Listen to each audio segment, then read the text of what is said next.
Lovely people, welcome back to my channel baby కవ్య official. Video open చేయగానే మీకు అర్థమైపోయి ఉంటుంది ఇది రెసిపీ వీడియో అని. మా మమ్మీ క్రాబ్స్ ఫ్రై చేశారు. నార్మల్గానే వంటలు చాలా బాగా చేస్తారు, ఇంకా నాన్ వెజ్ విషయానికి వస్తే ఇంకా చెప్పక్కర్లేదు. సో మా మమ్మీ ఏ వేలో ఈ రెసిపీ చేశారనేది ఈ వీడియో, సో స్కిప్ చేయకుండా కంప్లీట్గా చూడండి. ఎర్లీ మార్నింగ్ బీచ్కి వెళ్ళి ఫ్రెష్గా క్రాబ్స్ అయితే తీసుకొచ్చారు. ఇవైతే మొత్తం 1/2 kg క్రాబ్స్.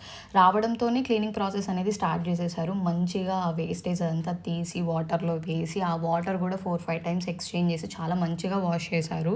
వీడియో కోసం కాబట్టి నేను దగ్గరుండి మొత్తం చూశాను. నాకు చూడటం వల్ల అర్థమైంది కర్రీ కానీ ఫ్రై కానీ చేయడం మొత్తం ఈజీయే, ఈ ముందు చేసే క్లీనింగ్ ప్రాసెస్ చాలా చాలా కష్టం అని చెప్పేసి. ఇంకా అదంతా మంచిగా వాష్ చేసుకొని పక్కన పెట్టేసుకొని రెసిపీ అయితే స్టార్ట్ చేస్తారు. ఫస్ట్ అయితే బాండీ పెట్టుకొని అందులోకి 4 spoons ఆయిల్ వేయాలి.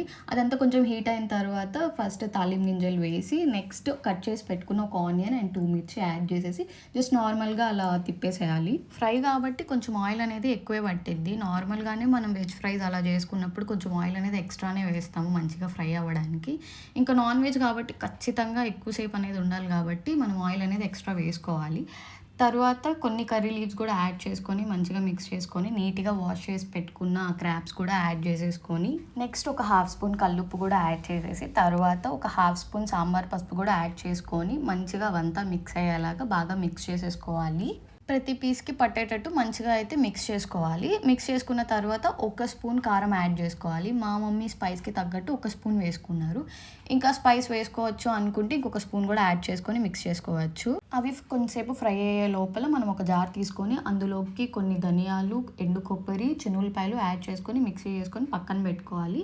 ఇంకా ఫ్రైలోకి ఒక 1/2 glass చిన్న గ్లాస్ అనేది వాటర్ పోయాలి. ఎందుకంటే ఆ ఫ్రై అయ్యేటప్పుడు ఆ వాటర్ అంతా ఇంకిపోతే ఇంకా మనకి ఫ్రై అనేది కంప్లీట్ అవుతుంది.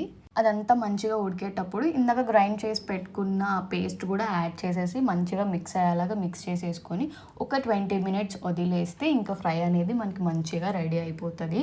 ఫైనల్గా అయితే సింపుల్గా అండ్ టేస్టీగా రెసిపీ అయితే కంప్లీట్ చేసేసారు. ఒకటే బ్యాడ్ లక్, మా బ్రదర్ సిస్టర్ లేరు ట్రై చేయడానికి. నేను మా డాడీ ఎలాగో నాన్ వెజ్ తినం, సో మమ్మీ మాత్రమే తినగలరు. సో హోప్ మీ అందరికీ వీడియో నచ్చింది అనుకుంటున్నాను. నచ్చితే please do like, share and subscribe to my channel.